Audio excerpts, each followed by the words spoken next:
Hello students, आज हम लोग अपना अगला टॉपिक स्टार्ट करने चल रहे हैं और वो टॉपिक है फ्लो चार्ट। फ्लो चार्ट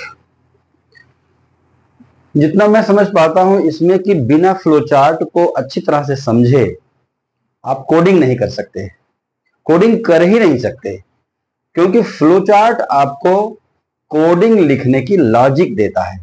और अगर आप फ्लो चार्ट नहीं समझ पाते, फ्लो चार्ट के बारे में आपको कोई आइडिया नहीं है, डायरेक्ट आपने कोई लैंग्वेज पढ़ना शुरू किया है, तो ये पॉसिबल नहीं है कि आप कोडिंग कर पाएंगे। इसलिए मैं अब आगे के 2 से 3 लेक्चर फ्लो चार्ट पर आपको देने वाला हूं। और ये बात बिल्कुल स्पष्ट आप समझ लें कि अगर आपने फ्लो चार्ट को समझ लिया, यानी कि आज से लेके आगे का 2 लेक्चर जो प्रोग्रामिंग की लॉजिक देने वाला है, अगर आपने इसको समझ लिया तो आपके लिए कोई भी लैंग्वेज पढ़ना बिल्कुल डिफिकल्ट नहीं होगा। ये मैं पूरी तरह से दावे के साथ कह सकता हूं। फ्लोचार्ट की लॉजिक जिसने भी समझ लिया, उसके लिए कोई ट्रेडिशनल लैंग्वेज हो, बेसिक, कोबोल, फोर्ट्रान, पास्कल, सी, सी प्लस प्लस, जावा, या फिर आज के जो मॉडर्न लैंग्वेज हैं लाइक डॉटनेट है, पाइथन है, सी शार्प है, ये सारी लैंग्वेजेस बेहद आसानी से आप सीख सकते हैं। अब मैं आता हूं अपने टॉपिक पर। यह है हमारा फ्लो चार्ट। फ्लो चार्ट जैसा कि नाम से आपको पता लग रहा है, फ्लो प्लस चार्ट, एक ऐसा चार्ट जिसमें फ्लो दिखाई पड़ता हो। यहां पर फ्लो कहने का मतलब है डायरेक्शन। मैं एक एग्जांपल से इस बात को क्लियर करना चाहूंगा कि सपोज आप एक स्थान से दूसरे स्थान पर कहीं जाना चाहते हैं और आपको सोर्स टू डेस्टिनेशन जाने का रूट पता नहीं है, तो आप कैसे जाएंगे?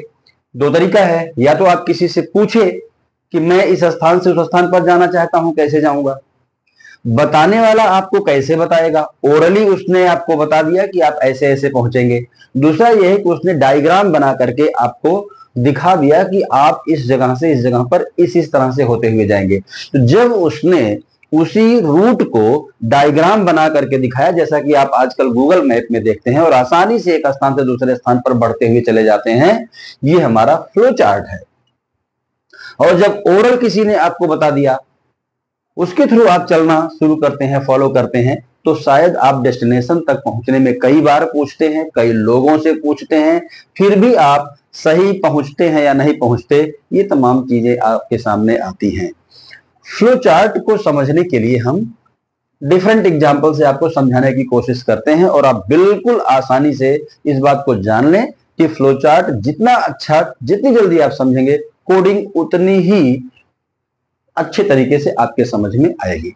चलें, फ्लो चार्ट जैसा मैंने नाम में बताया कि एक ऐसा चार्ट जिसमें फ्लो दिखाई पड़ता हो, जिसमें डायरेक्शन दिखाई पड़ता हो, जिसमें आपको रूट दिखाई पड़ता हो, स्टेप वाइज की आपको कब कौन सी एक्टिविटी परफॉर्म करनी है।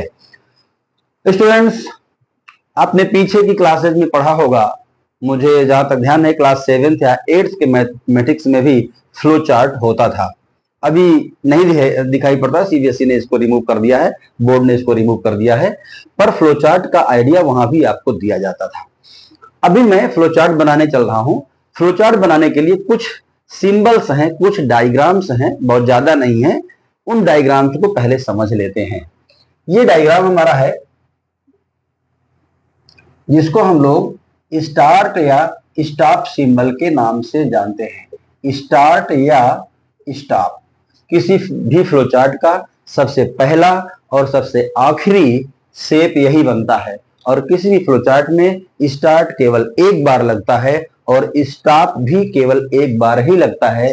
स्टार्ट हमेशा बिगिनिंग में लगेगा और एंड में हमेशा स्टॉप बॉक्स बनेगा। इन दोनों बॉक्सेस का रिपीटिशन नहीं होता। आगे हम और भी बॉक्सेस आपको बताने चल रहे हैं, लेकिन उन बॉक्सेस को जरूरत पड़ने पर आप रिपीट कर सकते हैं। जैसे यहां लिखा हमने, ये एक रेक्टेंगल बॉक्स है, रेक्टेंगल बॉक्स, और इसे हम लोग बोलते हैं असाइनमेंट। असाइनमेंट, या इस बॉक्स को हम प्रोसेस बॉक्स भी कहते हैं। असाइनमेंट या प्रोसेस बॉक्स, मैं इस बॉक्स को अभी और क्लियर करता हूं। दूसरा है ये decision box.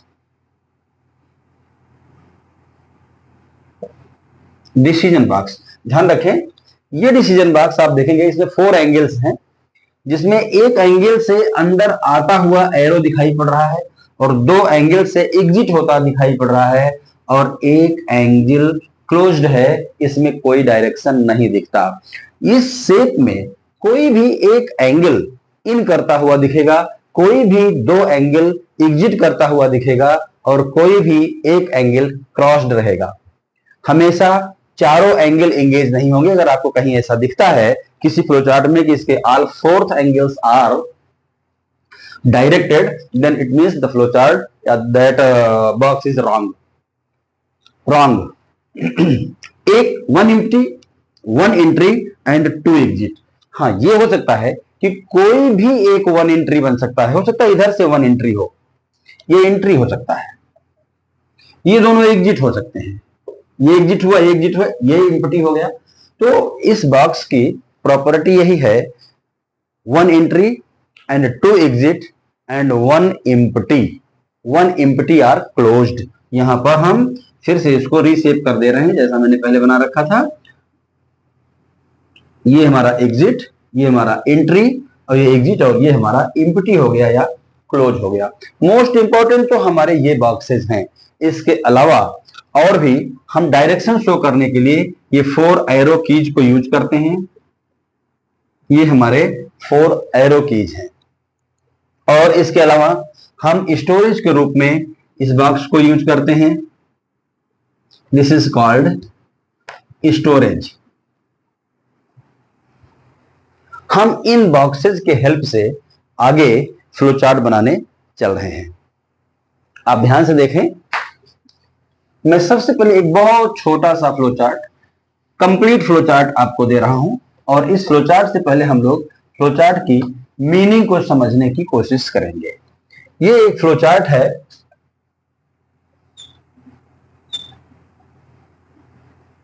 This is start. एक रेक्टेंगल बॉक्स बनाया और इस रेक्टेंगल बॉक्स के अंदर हमने लिखा a इज इक्वल टू 10। दूसरा rectangle box b is equal to 20। तीसरा rectangle box c is equal to a plus b। और चौथा एक पैरेललोग्राम शेप मैंने पीछे नहीं बनाया, यहां बना रहा हूं और इसके अंदर हमने लिखा print C and in the last this is called stop box. ये एक बॉक्स में जरा और एक्सप्लेन कर दूं। ये बॉक्स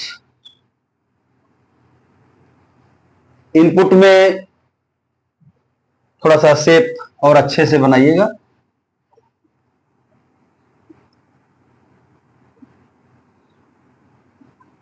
ये पैरेललोग्राम शेप, इसको इनपुट आउटपुट बॉक्स बोलते हैं। मैं जरा इसको समझाता हूं आपको। इनपुट ऑब्लिक आउटपुट बॉक्स, ये पैरेललोग्राम है। और यहां पर देखेंगे फ्लोचार्ट में, देखिए फ्लोचार्ट में और भी सिंबल होते हैं, लेकिन मैं इसको ओवरलोड नहीं कर रहा हूं, आपको उतना ही बता रहा हूं जिससे आप केवल फ्लो ऑफ लॉजिक समझ जाएं। उसके बाद फिर ये आपके सामने आता जाता रहेगा, आप आसानी से कर लेंगे। यहां आप देखें, ये फ्लोचार्ट को हम इस मेमोरी सेल से रिपीट करते हैं। पिछली क्लास में आपने इस मेमोरी सेल को देखा था। तो देखें, फ्लोचार्ट में एग्जीक्यूशन का जो मेथड है वो हम पिछले टर्न पर आपको बता चुके हैं, लेकिन मैं फिर भी एक बार रिपीट करता हूं। ये लिखा हुआ है a इज इक्वल टू 10। जब हम किसी वेरिएबल में कोई वैल्यू पुट करते हैं तो वो हमेशा रेक्टेंगल बॉक्स में आता है, इसीलिए इस बॉक्स का नाम असाइनमेंट बॉक्स है। Means the value 10 is being assigned into a. The value 10 is being assigned into a. That's why this box is known as assignment box. Again, value 20 is being assigned into b. Value 20 b में assign हो रहा है, इसलिए हम इस box को भी assignment box बोलेंगे। अब यहां देखेंगे आप, इसमें आप देख रहे हैं ए और बी की वैल्यू कैलकुलेट हो रही है, प्लस हो रही है। वो माइनस हो सकती है, मल्टीप्लाई हो सकती है, डिवाइड हो सकती है, लेकिन कैलकुलेशन का जो पार्ट होता है वो प्रोसेस कहलाता है। तो यहां आप देख रहे हैं ए और बी की वैल्यू ऐड हो रही है और ऐड होकर के वो सी में आ रही है, इसलिए बॉक्स तो वही है, लेकिन इसका नाम इस समय प्रोसेस बोला जाएगा। यहां पर आप ए और बी की वैल्यू को कैलकुलेट करके सी में असाइन कर रहे हैं, इसलिए इस बॉक्स का नाम फिर भी वही है, असाइनमेंट या प्रोसेस बॉक्स। अब आप यहां देखें कि यहां पर सी की वैल्यू प्रिंट के साथ लिखी है। मैं इस बात को थोड़ा और क्लियर करना चाहता हूं फ्लो चार्ट के थ्रू। देखिए दो चीजें, एक तो ये मेमोरी सेल, दूसरा फ्लो चार्ट, और तीसरा हम इसको रखते हैं मॉनिटर, जो हमारे कंप्यूटर का स्क्रीन होता है।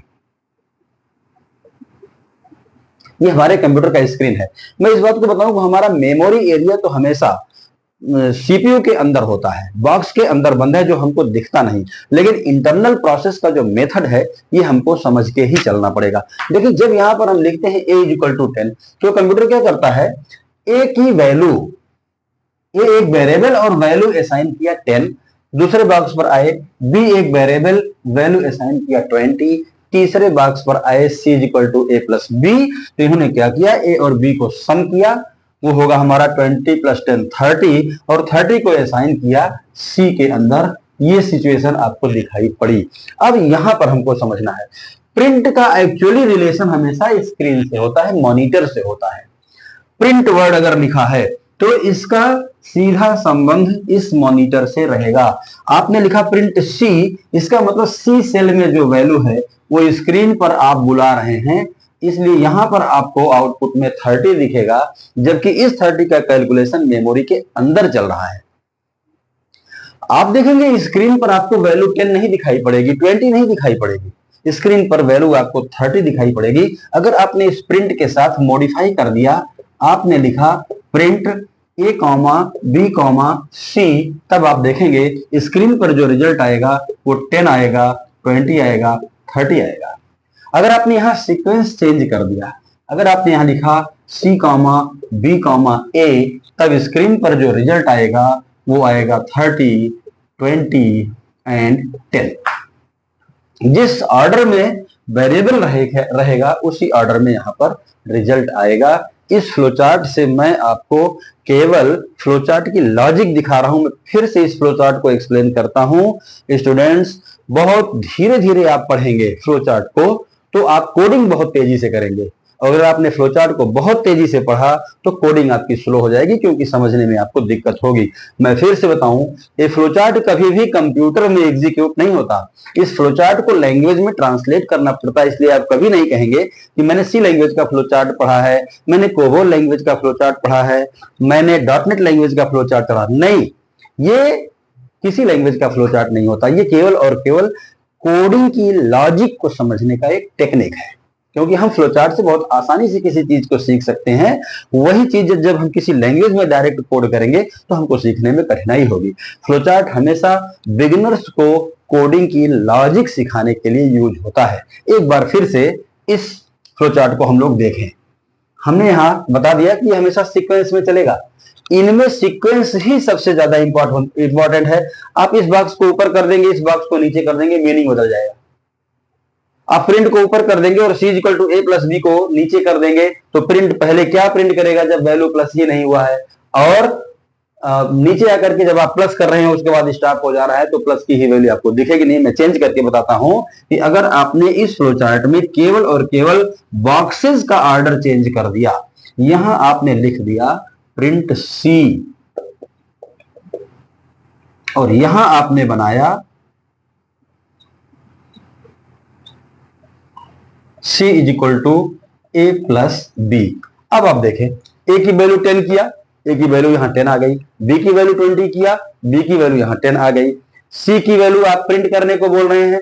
अब यहां से c की वैल्यू ये कैसे लाएगा, आपने यहां पर तो c की वैल्यू अभी तक कैलकुलेट किया ही नहीं, c की वैल्यू कुछ है ही नहीं, कुछ नहीं लाएगा। और फिर आप नीचे लिख रहे हैं c is equal to a plus B, जिसमें आपने c की वैल्यू सम में लिया, उसके बाद तो आप उसको प्रिंट करा ही नहीं रहे हैं, इसलिए मेमोरी सेल के अंदर c की वैल्यू तो 10 हो जाएगी, लेकिन स्क्रीन पर आपको c की वैल्यू 10 दिखाई नहीं पड़ेगी। इसलिए जिस भी वेरिएबल की वैल्यू आप प्रिंट से लाना चाहते हैं, तो प्रिंट लिखने से पहले उसका कैलकुलेशन, उसकी कैलकुलेटेड वैल्यू उस वेरिएबल के अंदर आ जानी चाहिए। तो इस एक फ्लोचार्ट से हमने आपको ये दिखाने की कोशिश की कि हमारी लॉजिक हमारा मेमोरी एरिया और हमारा मॉनिटर कैसे तीनों एक दूसरे से रिलेट हो रहे हैं। ठीक है, मैं अगला फ्लो चार्ट आपको अगली लॉजिक से देने की कोशिश करता हूं। Okay, thank you. Hello students, इस लेक्चर में हम लोग आज अपना फ्लो चार्ट आगे कंटिन्यू करने चल रहे हैं। तो देखें, लास्ट फ्लो चार्ट में हमने फ्लो चार्ट के बॉक्सेस के बारे में बताया था। उसमें स्टार्ट और स्टॉप बॉक्स था, सेम बॉक्स थे दोनों।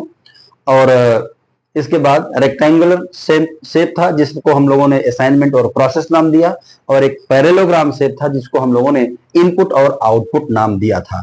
जिसमें हमने आउटपुट को तो एक्सप्लेन किया कि जब वैल्यू मेमोरी से मॉनिटर पे आती है तो आउटपुट बोलते हैं, लेकिन जब वैल्यू कीबोर्ड से मेमोरी की तरफ जाती है तो उसे इनपुट बोलते हैं। आगे हम लोग इसको और डिटेल में पढ़ेंगे। आज हम लोग एक दूसरे फ्लो चार्ट की तरफ बढ़ रहे हैं। ये फ्लो चार्ट केवल और केवल प्रैक्टिस मात्र के लिए है। चलिए, मैं एक मोस्ट कॉमन फ्लो चार्ट बनाता हूं to calculate the simple interest. Simple interest calculate करने का फ्लो चार्ट मैं बनाने चल रहा हूं। सिंपल इंटरेस्ट, तो ये हमारा हो गया स्टार्ट। और दूसरा, सिंपल इंटरेस्ट कैलकुलेट करने के लिए पहले आप अपने दिमाग में सोचें कि आपको कितने वेरिएबल और कितनी वैल्यू चाहिए। तो सिंपल इंटरेस्ट कैलकुलेट करने के लिए आपको प्रिंसिपल अमाउंट के लिए वेरिएबल चाहिए, आपको रेट के लिए, रेट ऑफ इंटरेस्ट के लिए वेरिएबल चाहिए, दूसरा आपको ड्यूरेशन के लिए आपको टाइम वेरिएबल चाहिए, और एक वेरिएबल चाहिए जिसमें सिंपल इंटरेस्ट कैलकुलेट होकर रिजल्ट के रूप में आएगा। इस तरह से कुल 4 वेरिएबल्स की रिक्वायरमेंट दिखाई पड़ती है। मैं यहां पर लिखता हूं P इज इक्वल टू 5000। ध्यान रखेंगे, P एक वेरिएबल है, लेकिन जरूरी नहीं कि वेरिएबल का नाम P हो, क्योंकि P principal amount, principal word की शुरुआत P से होती है, इसलिए मैंने P रख दिया। और ऐसा ही वेरिएबल का नाम रखना भी चाहिए, जिससे आपको वेरिएबल का नाम देखते ही उसका पर्पज पता लग जाए। लेकिन ये जरूरी नहीं है कि वो P ही हो। अगर आप चाहते हैं कि मैं A is equal to value रखूंगा तो दैट इज वैलिड, तो आप A इज इक्वल टू 5000 भी रख सकते हैं। वेरिएबल का नाम कंप्लीटली आप पर डिपेंड करता है कि आप क्या रखेंगे। तो P इज इक्वल टू हो गया 5000, देन एरो। इसके बाद हमको चाहिए रेट ऑफ इंटरेस्ट, देन हम R इज इक्वल टू लिखेंगे 5। ध्यान रखेंगे, कई बार लोग गलती से 5% लिख देते हैं। नहीं, ये अंडरस्टूड है कि हम परसेंट ही कैलकुलेट करेंगे 5%, लेकिन आप यहां परसेंट का सिंबल नहीं लगाएंगे, आप केवल और केवल वैल्यू लिखेंगे। R is 5, then next is T, हम T ले रहे हैं, T फॉर टाइम, ये हो गया मेरा 10 ईयर्स। फिर से सुन लें आप, PRT principal amount, rate of interest and time. लेकिन जरूरी नहीं है कि इन वेरिएबल्स का नाम PRT ही हो। अब हम आगे कैलकुलेशन करने चल रहे हैं। यहां पर हमने एक फार्मूला लगाया, I is equal to bracket के अंदर P into R into T upon 100 and output is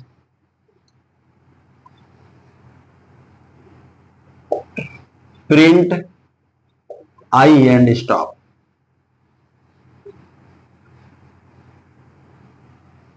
चलिए, ये फ्लो चार्ट आपका कंप्लीट हुआ। चलते हैं, P एक वेरिएबल है, इसलिए मेमोरी के अंदर P को प्लेस करेंगे।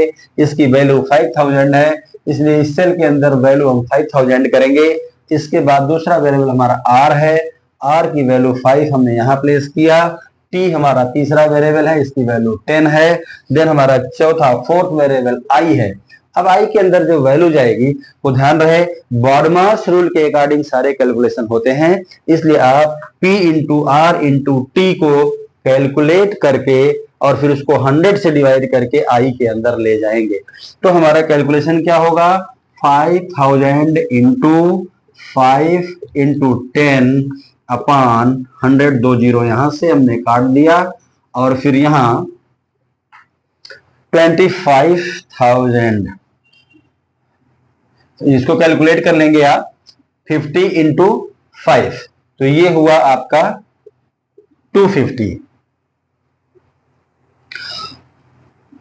250 multiplied by 10 is equal to ये वैल्यू आपकी I के अंदर आ जाएगी। फिर आप यहां लिखते हैं प्रिंट आई। अब इस मॉनिटर पर सपोज ये हमारा कंप्यूटर का स्क्रीन है और यहां पर हमारी वैल्यू आकर के प्रिंट हो गई 2500। अगर आप ये सारी वैल्यू प्रिंट कराना चाहते हैं तो यहां प्रिंट के साथ आप सीक्वेंस में P R T I place करेंगे और उसी सीक्वेंस में वैल्यू आ जाएगी। तो ये एक और फ्लो चार्ट रहा आपको प्रैक्टिस करने के लिए, आपको समझाने के लिए। मैं आपको कुछ एक्सरसाइज देता हूं कि इसके लिए आप फ्लो चार्ट बनाएंगे और अपनी कॉपी में एक्सरसाइज करेंगे। ये वही क्वेश्चंस हैं जिनको हम लोगों ने पीछे पढ़ रखा है। तो मैं उम्मीद करूंगा कि आप इसको अपने से सॉल्व करेंगे। पहले आप इसको एक्सप्रेशन में कन्वर्ट करेंगे। ध्यान रखिएगा, मैं पीछे बता चुका हूं। इन तीनों को पहले आप एक्सप्रेशन में कन्वर्ट करेंगे और उसके बाद इसको आप फ्लो चार्ट बना करके और चेक करेंगे कि इसका कैलकुलेशन सही आ रहा है या नहीं। मेमोरी से, मॉनिटर से इसको लिंक करके आप कैलकुलेट करेंगे। ध्यान रहे कि इसकी प्रैक्टिस करनी है आपको। अभी हमने आपको नॉर्मल फ्लो चार्ट्स बताए हैं, अब आगे हम लोग फ्लो ऑफ लॉजिक की तरफ बढ़ेंगे। अगले फ्लो चार्ट में हम देखेंगे कि फ्लो चार्ट का एक नया मेथड आपके सामने आने वाला है। Okay, thank you.